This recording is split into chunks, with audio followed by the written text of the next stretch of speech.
کیسے زندگی، آؤ علماء سے پوچھ لیں، آئے جو مشکل پیش کوئی، آؤ علماء سے پوچھ لیں۔ الحمدللہ رب العالمین والصلاة والسلام علی سید الانبیاء والمرسلین، اما بعد فاعوذ باللہ من الشیطان الرجیم، بسم اللہ الرحمن الرحیم۔ الصلاة والسلام علیک یا رسول اللہ، الصلاة والسلام علیک یا حبیب اللہ، الصلاة والسلام علیک یا نبی اللہ، وعلی آلک و اصحابک یا نور اللہ۔ پیارے اور محترم اسلامی بھائیوں، مدنی چینل کے ناظرین، دارالافتاء اہل سنت سلسلے میں مرحبا کہتے ہیں۔ ابتداءً درود پاک کی فضیلت سنتے ہیں۔ چنانچہ امیر اہل سنت دامت برکاتہم العالیہ اپنے رسالے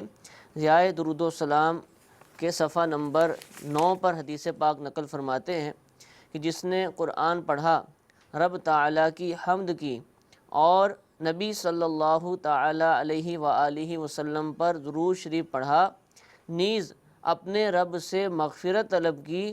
تو اس نے بھلائی اس کی جگہ سے تلاش کر لی۔ صلو علی الحبیب صلی اللہ تعالیٰ علی محمد صلی اللہ علیہ وآلہ وسلم۔ آج انشاءاللہ ہم آپ کی کالز سلسلے میں شامل کریں گے۔ پہلی کال چلائیے۔ السلام علیکم ورحمۃ اللہ وبرکاتہ۔ وعلیکم السلام ورحمۃ اللہ وبرکاتہ۔ محمد عدن عطاری بارسلونا اسپین سے عرض کر رہا ہوں۔ میرا مفتی صاحب سے یہ سوال ہے کہ جو فرشتے دنیا میں اعمال نامے لکھتے ہیں ان کا کیا بنے گا؟ جواب ارشاد فرما دیجئے۔ السلام علیکم ورحمۃ اللہ وبرکاتہ۔ جی سوال کیا کہنا چاہ رہے ہیں، کیا بنے گا؟ الحمدللہ رب العالمین والصلاة والسلام علی سید الانبیاء والمرسلین، اما بعد فاعوذ باللہ من الشیطان الرجیم، بسم اللہ الرحمن الرحیم۔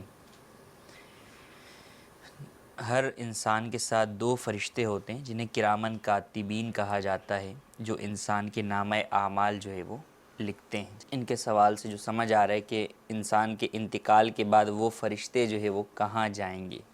یا ان کا کیا ہوگا، تو حدیث مبارک میں ہے کہ جب بندہ مومن کا انتقال ہوتا ہے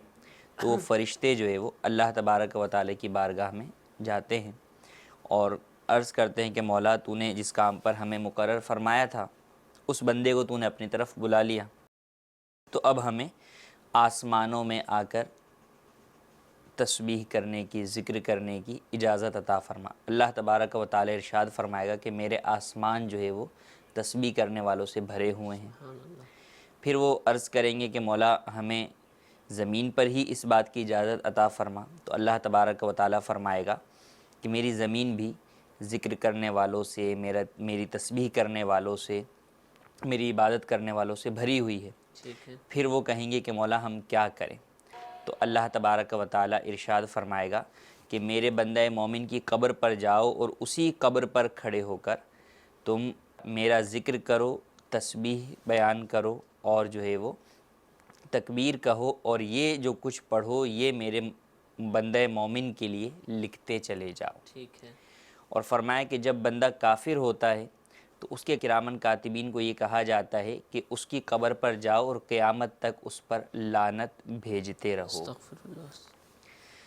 تو یہ کرامن کاتبین سے متعلق جو ہے وہ حدیث مبارک میں آیا۔ اب یہاں پر یہ چیز جو ہے وہ بہت زیادہ قابل غور اور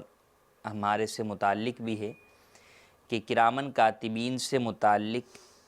ایک یہ بات تو ہمیں معلوم ہے کہ وہ ہمارے نامہ اعمال جو ہے وہ لکھتے رہتے ہیں، کہ بندہ کوئی بھی بات نہیں کہتا مگر یہ کہ اس کو لکھنے والا جو ہے وہ موجود ہے۔ تو ہمیں کوئی بھی گفتگو کلام کرتے ہوئے یہ سوچنا چاہیے ٹھیک ہے۔ کہ آج جو ہم گفتگو کر رہے ہیں وہ لکھی جا رہی ہے اور کل قیامت کے اندر ہمیں وہ پڑھ کر سنانی ہوگی۔ اللہ اکبر۔ آج ہم کیمرے کی وجہ سے تو بہت ساری چیزوں سے بچ جاتے ہیں، لیکن یہ دیکھیں کہ کوئی بھی کلام بندہ کرتا ہے، وہ کلام چاہے تنہائی میں کرے، علیحدہ دوستوں کی گیدرنگ میں بیٹھ کر کرے یا کسی بھی موقع محل سے کرے، تو یہ بات ضرور یاد رکھے کہ کوئی اگرچہ دیکھ رہا ہو یا نہ دیکھ رہا ہو، مگر وہ کلام لکھا جا رہا ہے، اللہ تبارک و تعالیٰ اسے سن رہا ہے، اللہ تبارک و تعالیٰ اسے ملاحظہ فرما رہا ہے، اور کل قیامت کے دن ہمیں وہ بیان کرنا ہوگا تو کس قدر شرمندگی ہوگی۔ لوگ آج جو گالیاں جو ہے وہ اپنے والدین کے سامنے دیتے ہوئے جو ہے وہ بچتے ہیں، بڑے لوگوں کے سامنے دیتے ہوئے بچتے ہیں، وہ اس بات پر غور کریں کہ کل قیامت میں جب وہ یہ گالیاں یا نازیبا الفاظ یا فحش کلمات جب سارے حشر کے سامنے، ساری دنیا کے سامنے، جس میں انبیاء کرام علیہم السلام بھی موجود ہوں گے، اولیاء اللہ بھی ہوں گے، اپنے پیران پیر بھی ہوں گے،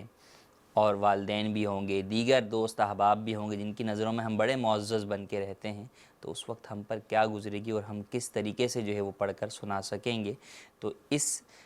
نظریے کو، یہ جو مسلمان کا عقیدہ ہے کہ کرامن کاتبین ہیں،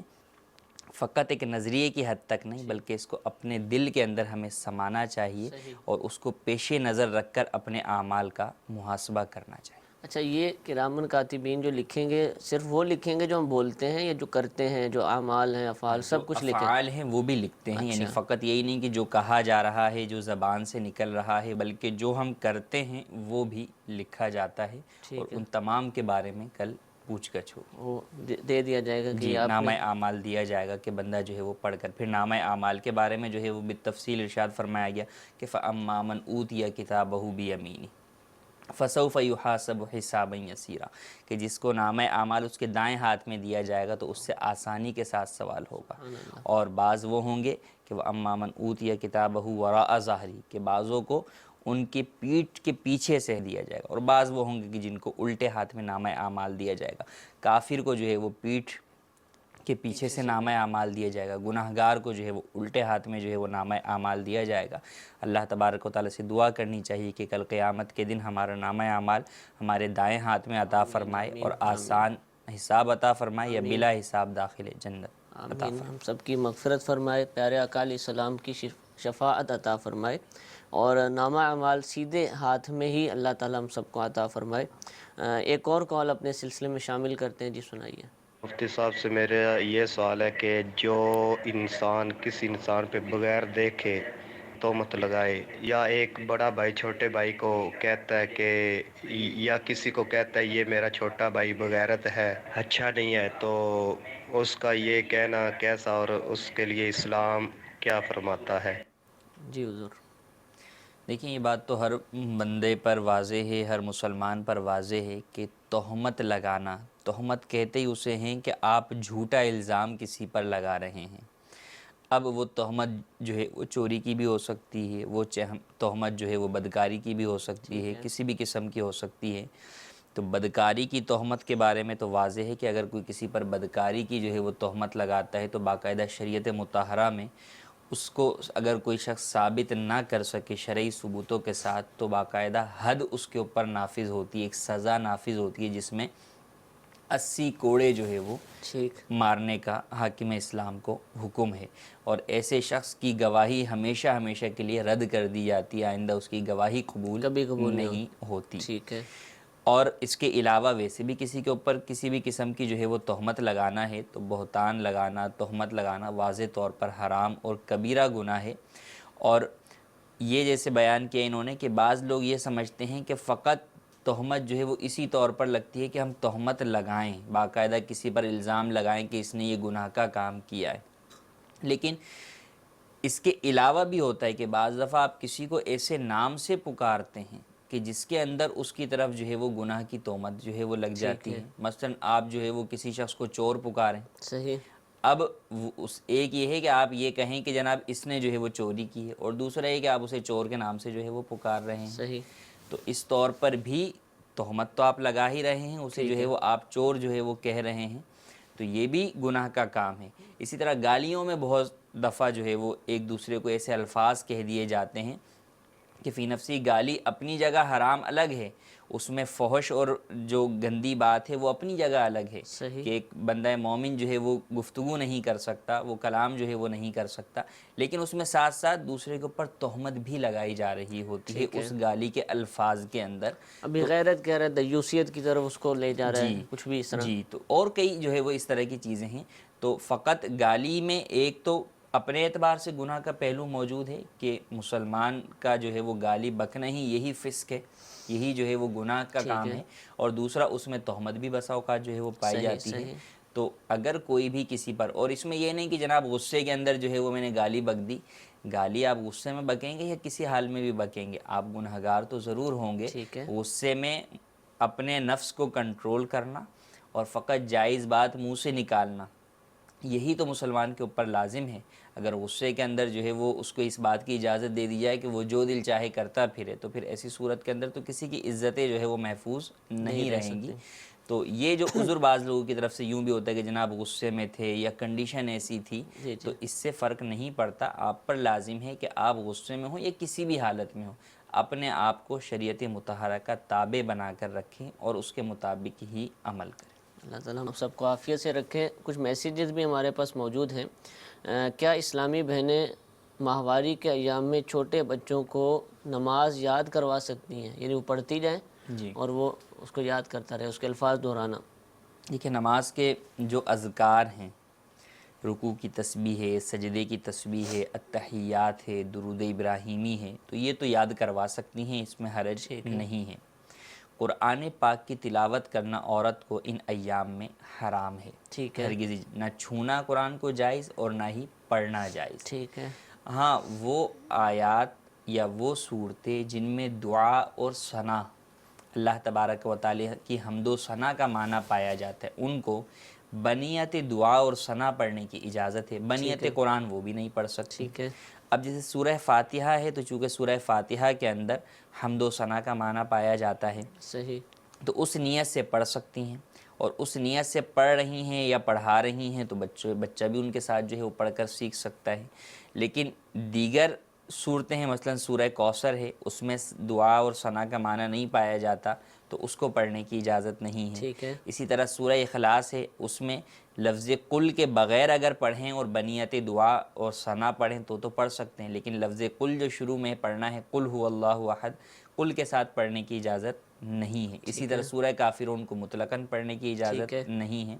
تو دار و مدار اس پر ہے۔ تو کوشش یہ کریں کہ جو دیگر اذکار ہیں، جیسے دعائے قنوت یاد کروانی ہے وہ یاد کروا لیں، تسبیحات یاد کروا لیں، تسبیحات ہیں، التحیات ہیں، درود ابراہیمی ہے، یا دعائے معصورہ ہے، اس کو دعائے معصورہ کے طور پر تو وہ یاد کروا سکتی۔ ٹھیک ہے، اس کی اجازت ہے۔ ایک اور SMS کے ذریعے سوال پوچھا گیا کہ اگر التحیات میں تشہد کی بجائے کوئی سورت پڑھ لی بھول کر، تو کیا آخر میں سجدہ سا واجب ہوگا؟ جی ہاں، التحیات میں جب بندہ بیٹھا ہے تو اولاً تو فوراً التحیات پڑھنا واجب ہے۔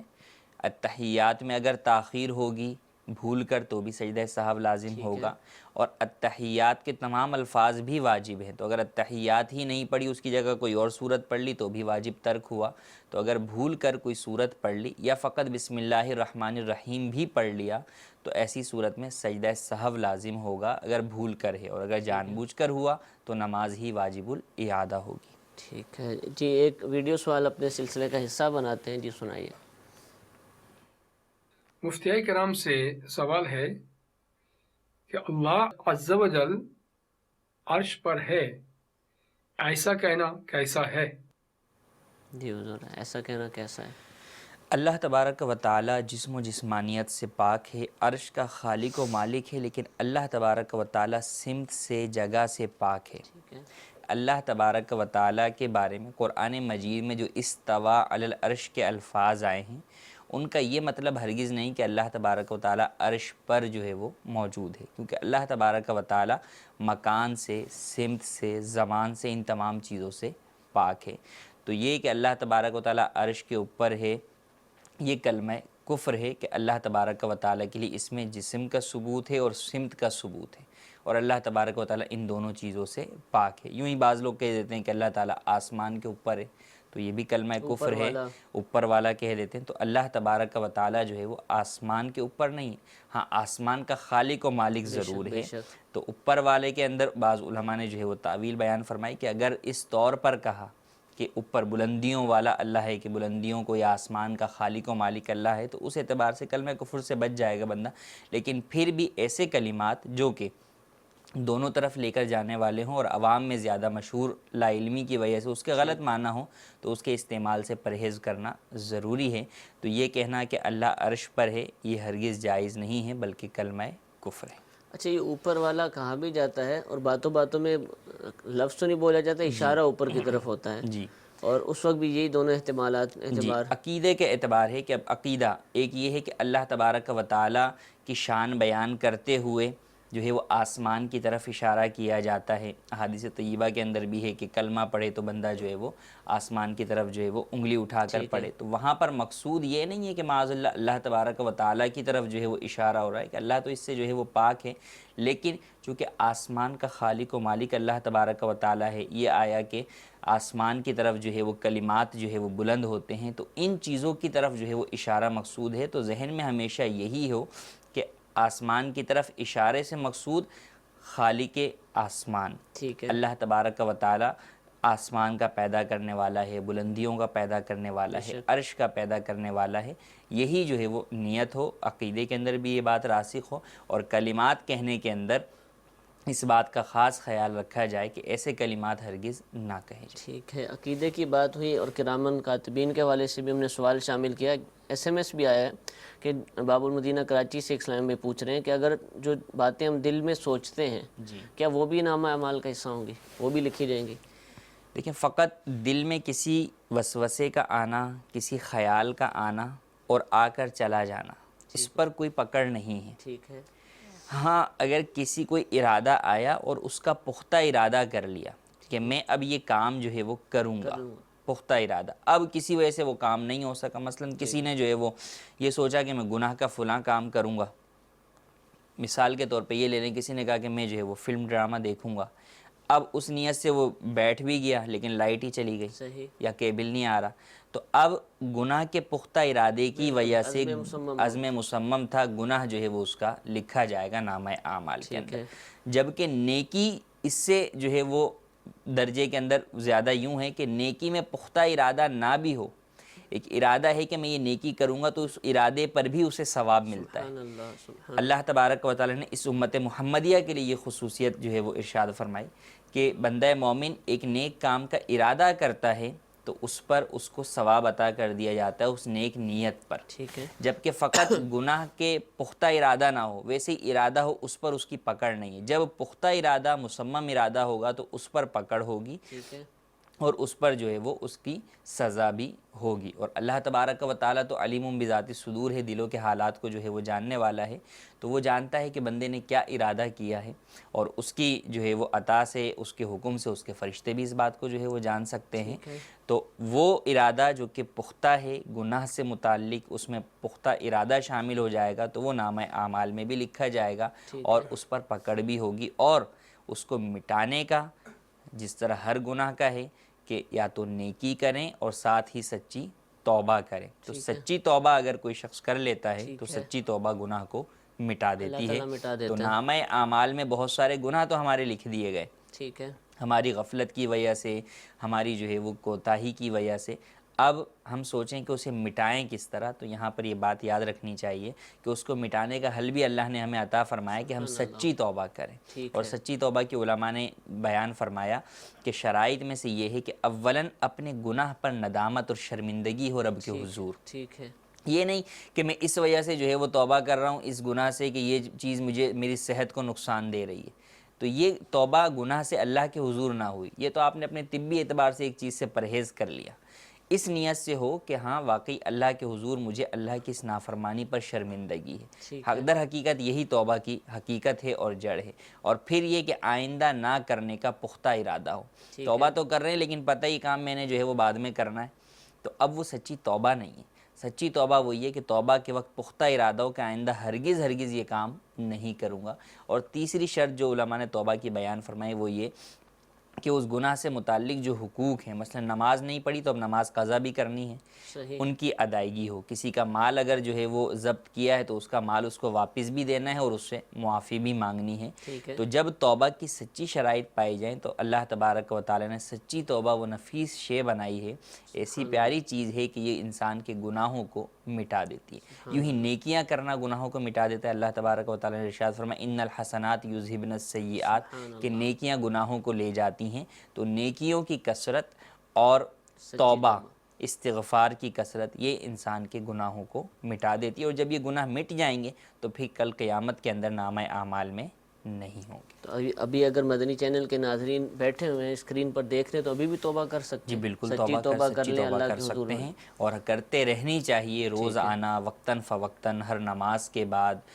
الغرض توبہ سے جو ہے وہ انسان کو جو ہے وہ دور نہیں ہونا چاہیے۔ بعض لوگوں کے ذہن میں یہ بھی وسوسہ آتا ہے شیطان کی طرف سے یہ کہ یار توبہ کرنے کا کیا فائدہ، ابھی کل تو ہم سے دوبارہ ایک گناہ ہو جائے گا۔ اچھا، علماء نے فرمایا کہ کل تک زندہ رہنے کا کس کو کیا پتہ،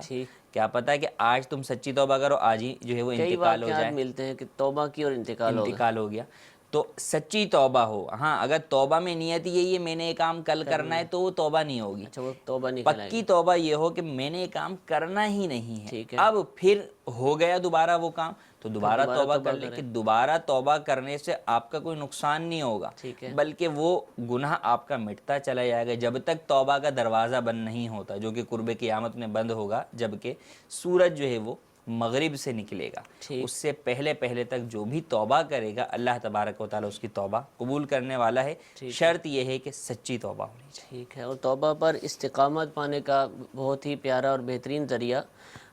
مدنی ماحول سے وابستگی بھی ہے۔ اچھا ماحول ہوگا، اگر کوئی گناہ معاذ اللہ سرزد ہوتا بھی تھا تو اس ماحول کی برکت سے جو دوست یار ہوں گے، احباب ہوں گے، جو آپ کی گیدرنگ ہوگی اس کی برکت سے انشاءاللہ اس گناہ سے بچنے کے اندر مدد ملے گی، اور پھر توبہ کے اوپر استقامت بھی ہمیں انشاءاللہ عز و جل حاصل ہو جائے گی۔ تو دعوت اسلامی کا مدنی ماحول آپ کے سامنے ہے، اور اس کے جو مختلف ہمارے ہاں جو ایونٹس کہہ لیجیے، جو مختلف مدنی کام ہیں وقتاً فوقتاً ہوتے ہیں۔ روزانہ جو ہے وہ درس کا سلسلہ ہوتا ہے، اسلامی بھائی جو دعوت اسلامی سے وابستہ ہوتے ہیں وہ روزانہ مدنی درس دیتے ہیں، مدنی دورہ ہوتا ہے، اسی طریقے سے ہفتہ وار سنت و برا اجتماع ہوتا ہے، مدنی مذاکرہ ہوتا ہے۔ تو یہ مختلف چیزیں ہمارے زندگی کے اندر مختلف اوقات کے اندر الحمدللہ مدنی ماحول کے اندر یہ رکھی گئی ہیں کہ تاکہ یہ ہم چھوٹے چھوٹے کام کرتے رہیں، اور ساتھ ہی ساتھ جو اللہ کی دیگر عبادات ہیں، نماز پڑھنا ہے اور قرآن پاک کی تلاوت کرنا ہے، یہ ساری چیزیں بھی کرتے رہیں تو انشاءاللہ عز و جل نیک بننے، توبہ پر استقامت حاصل کرنے کا انشاءاللہ بہت ہی پیارا ذریعہ ہمارے ہاتھ آ جائے گا۔ اور اس کو کیسے مینیج کرنا ہے ان سارے کاموں کو، اس کا بہت ہی پیارا ذریعہ مدنی انعامات کا رسالہ ہے کہ آپ 72 مدنی انعامات جو کہ اسلامی بھائیوں کے لیے ہیں، اسی طرح اسلامی بہنوں کے لیے بھی 63 مدنی انعامات، اور دیگر بھی اسلامی بھائیوں بہنوں کے لیے مختلف جو شعبہ جات سے وابستہ ہیں مدنی انعامات کا سلسلہ ہے۔ تو یہ اگر ہم کارڈ اپنے پاس خرید لیں گے، رکھ لیں گے، اس کی اپلیکیشن بھی الحمدللہ عز و جل موجود ہے مدنی انعامات کے حوالے سے، اس کو اگر ہم ڈاؤن لوڈ کر لیں گے یا مکتبۃ المدینہ سے کوئی رسالہ خرید لیں گے، اور اس کے بعد پھر اس جو لکھا ہوا ہے، جو سوالات ہم سے پوچھے گئے ہیں اس رسالے کے اندر، ان پر عمل کرنے کی کوشش کرتے رہیں گے انشاءاللہ عز و جل اللہ کی رضا کے لیے، تو پھر بھی ہمیں توبہ کرنے، اس پر استقامت حاصل کرنے کا ایک موقع حاصل ہو جائے گا۔ بہت ہی پیارا رسالہ ہے۔ اگر ہم رسالے پر عمل کریں گے تو یہ ہماری ساری چیزیں کہ جو آپ سے عرض کی جاتی رہتی ہیں، یہ ساری کی ساری چیزیں اس رسالے کے اندر پوچھے گئے سوالات کا حصہ ہیں۔ تو مدنی انعامات کا رسالہ آج سے ہی اگر آپ پہلے فل نہیں کرتے تھے، نہیں بھرتے تھے، تو اس کو بھرنے کی نیت فرما لیجئے، اور بھرنے کے بعد اپنے جو علاقے کے ذمہ دار ہیں ان کو ہر مہینے جمع بھی کروانے کی نیت فرما لیجئے۔ اگر ایسے علاقے میں ہیں کہ وہاں آپ کے پاس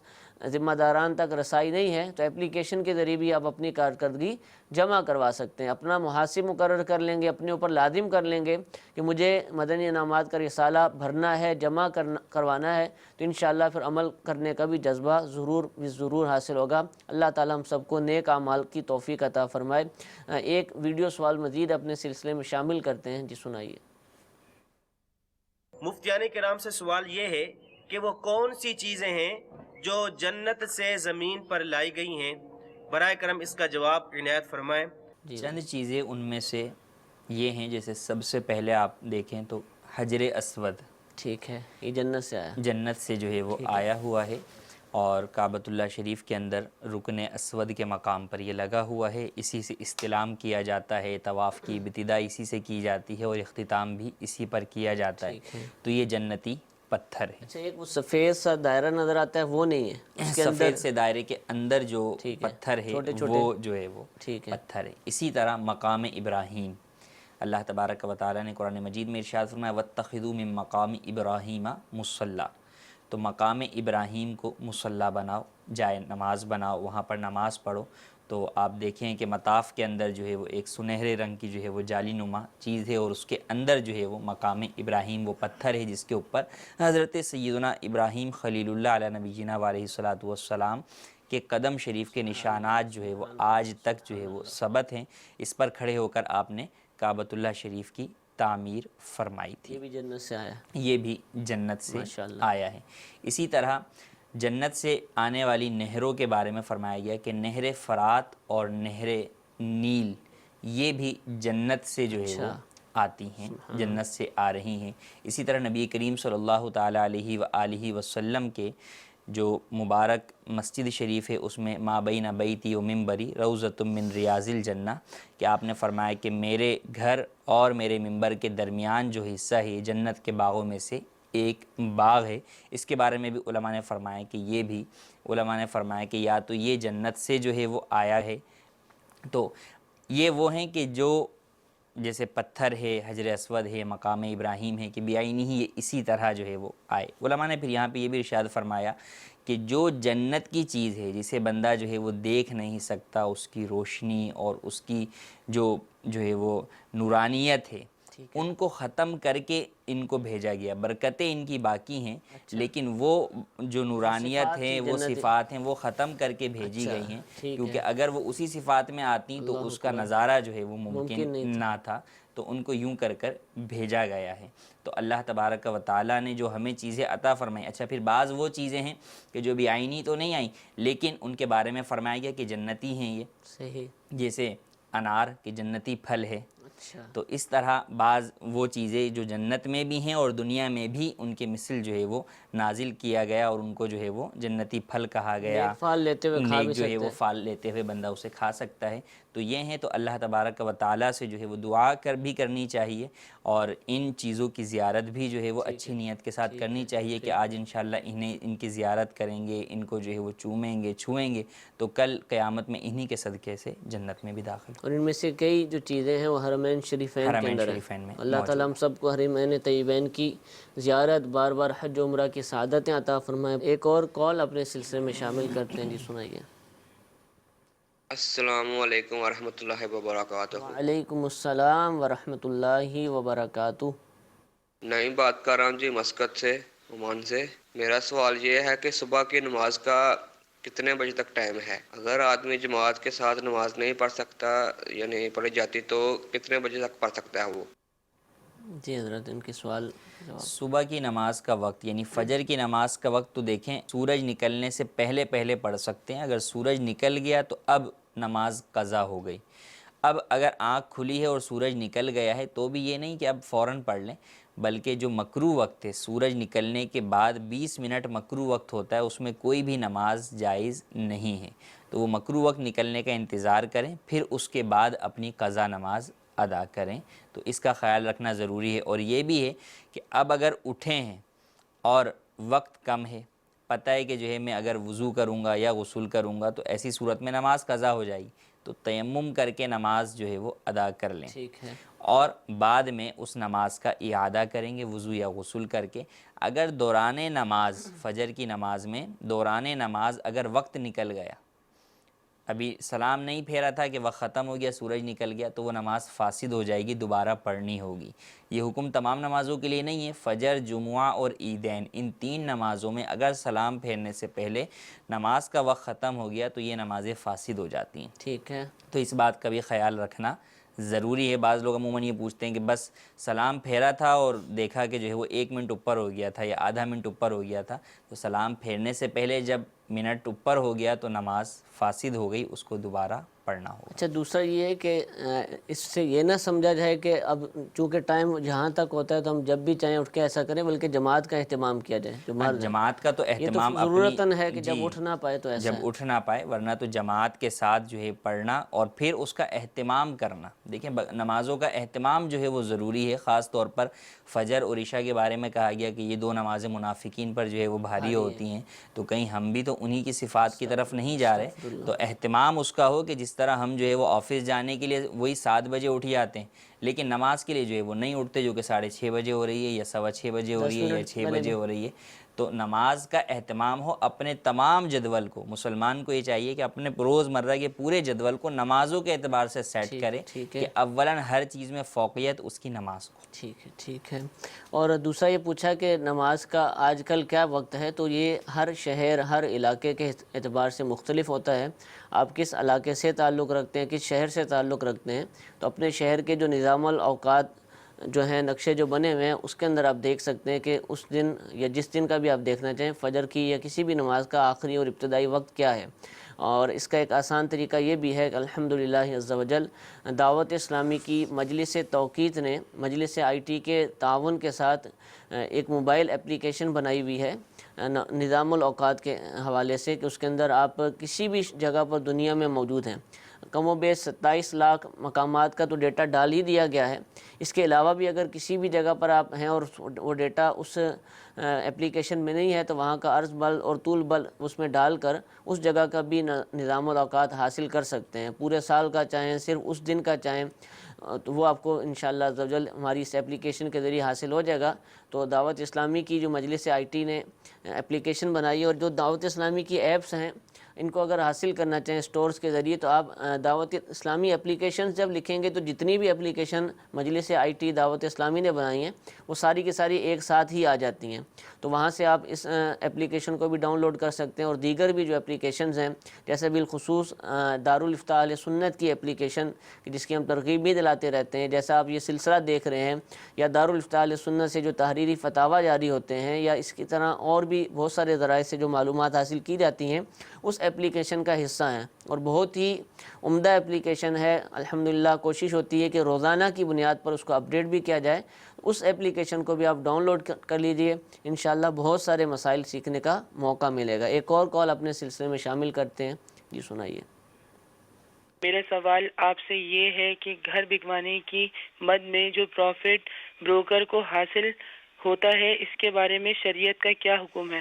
مزید یہ بھی عرض فرما دیے گا کہ اگر جس کا گھر بیچا جائے اس کو معلوم نہ ہو، صرف خریدار کو معلوم ہو، اور پروفٹ کی رقم خریدار سے مقرر کی گئی ہو، تو ایسی صورت میں یہ پیسے جائز ہوں گے یا نہیں؟ جی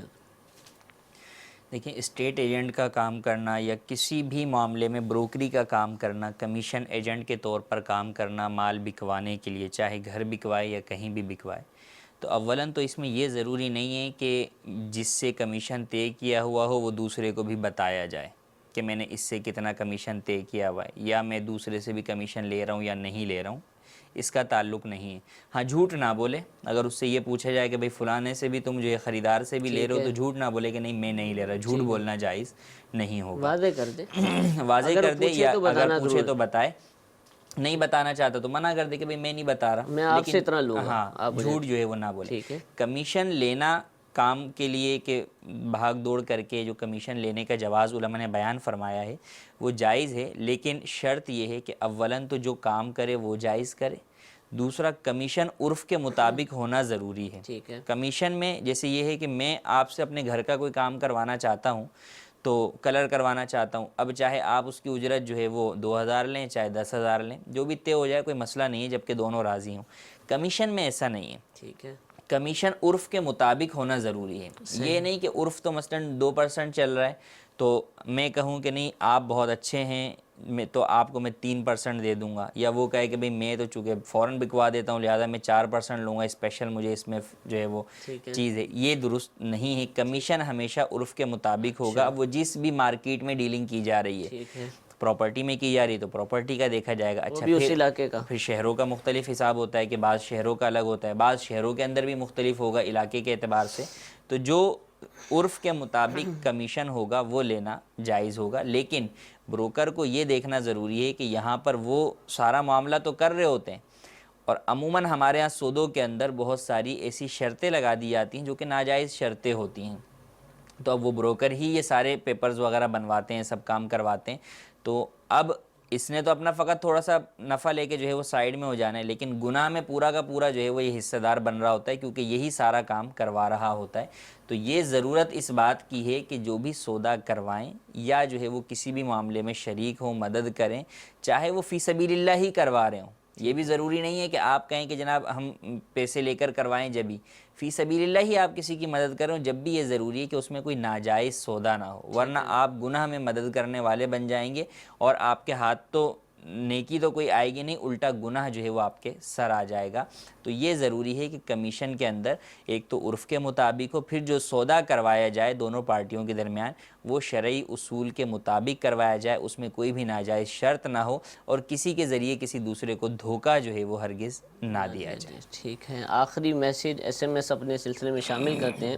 کہ کیا کوئی شخص کسی سید خاتون کے جنازے کو کندھا دے سکتا ہے؟ یعنی اجنبی شاید مراد ہوگا۔ بالکل دے سکتے ہیں، جنازے کو کندھا دینے میں کوئی حرج نہیں ہے، تو اس میں کوئی حرج نہیں ہے، چاہے وہ سیدہ ہو یا غیر سید ہو، محرم ہو یا نامحرم ہو، کندھا جنازے کو دیا جا سکتا ہے۔ ٹھیک ہے، جزاک اللہ۔ میٹھے میٹھے اسلام بھائی، آج کا سلسلہ آپ نے ملاحظہ فرمایا، الحمدللہ مختلف موضوعات پر ہم نے شرعی رہنمائی حاصل کی، دین کی معلومات حاصل کی۔ اللہ تعالی ہم سب کو ان پر عمل کرنے کی توفیق بھی عطا فرمائے، آمین بجاہ النبی الامین۔ صلو علی الحبیب صلی اللہ تعالی علی محمد صلی اللہ علیہ وسلم۔ گزارے کیسے زندگی، آؤ